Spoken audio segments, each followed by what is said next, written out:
નમસ્કાર. ચાલો અકાઉન્ટેબિલિટી અને રિસ્પોન્સિબલ એઆઈ એપ્લિકેશન્સની રસપ્રદ દુનિયામાં ડૂબી જઈએ.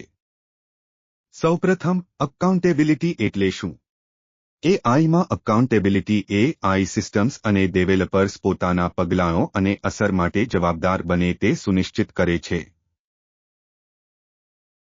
આ સિદ્ધાંત એથિકલ એઆઈ માટે એક મજબૂત પાયો બનાવે છે.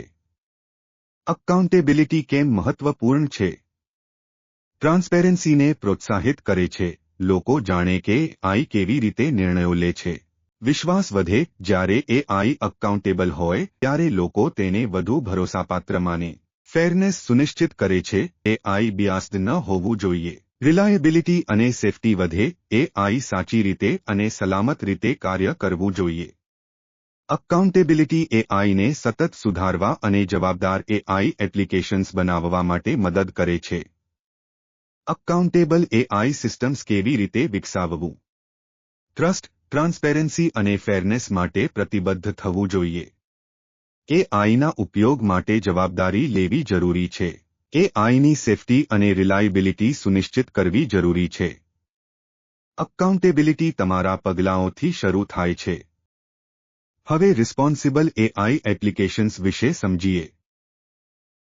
ટ્રેનર્સ માટે રિસ્પોન્સિબલ એઆઈનો અર્થ છે જનરેટિવ એઆઈ વાપરતી વખતે લીગલ અને એથિકલ પડકારો સંભાળવા.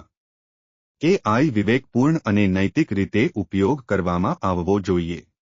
Responsible AI principles. AI human ટીચિંગને પૂરક બનાવે, તેનો સ્થાને ન આવે. એઆઈ કન્ટેન્ટમાં ભૂલો માટે ચકાસણી કરવી જોઈએ. ડેટા પ્રાઇવેસી અને સિક્યુરિટીનો માન રાખવો જોઈએ. લર્નર્સ માટે માઇક્રોસોફ્ટના 6 મુખ્ય રિસ્પોન્સિબલ એઆઈ સિદ્ધાંતો. ઇન્ક્લુસિવનેસ એઆઈ દરેક માટે હોવું જોઈએ. રિલાયેબિલિટી સેફટી એઆઈ સાચી રીતે કાર્ય કરવું જોઈએ. ફેરનેસ એઆઈ બધાને સમાન રીતે ટ્રીટ કરવું જોઈએ. ટ્રાન્સપેરન્સી એઆઈ નિર્ણયોના કારણો સ્પષ્ટ કરવા જોઈએ. પ્રાઇવેસી એઆઈ યુઝર ડેટાનું રક્ષણ કરવું જોઈએ.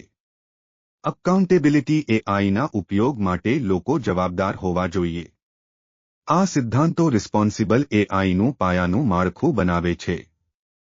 આપણે આ સિદ્ધાંતો અપનાવીએ જેથી એઆઈને વધુ જવાબદાર અને નૈતિક બનાવીએ. ચાલો આ જવાબદારીને ગંભીરતાથી લઈએ અને એઆઈ સાથે વધુ ઉત્તમ ભવિષ્ય બનાવીએ.